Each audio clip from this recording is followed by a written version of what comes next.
Hi అండి అందరికీ. ట్రెండింగ్లో ఉండాలంటే ఒకటి ట్రెండ్ని సెట్ అన్న చేయాలి, లేకపోతే ట్రెండ్ని ఫాలో అన్న అవ్వాలి. అందుకని ఈరోజు ట్రెండింగ్లో ఉన్న ఎగ్ చపాతీ నూడిల్స్ రెడీ చేసుకుందాము.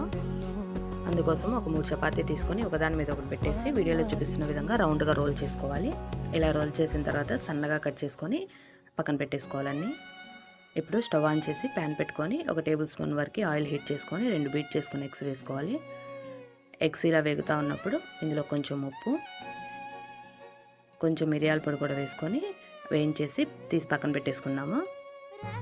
ఇప్పుడు అదే ప్యాన్లో కొంచెం ఆయిల్ వేసుకొని సన్నగా కట్ చేసి పెట్టుకున్న వెల్లుల్లి ముక్కలు, ఉల్లిపాయ ముక్కలు, పండు మిర్చి, అలాగే క్యారెట్ ముక్కలు, ఇంకా ఏ వెజిటబుల్స్ నచ్చితే ఆ వెజిటబుల్స్ వేసుకొని వేయించేసుకోవాలి. ఇప్పుడు ఇందులో కొంచెం కారం, సోయా సాస్, టమాటో కెచప్, కొంచెం వెనిగర్ కూడా వేసుకొని వేయించేసుకోవాలి.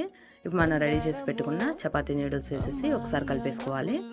ఇందులో కొంచెం ఉప్పు, మనం రెడీ చేసి పెట్టుకున్న ఎగ్ మిశ్రమాన్ని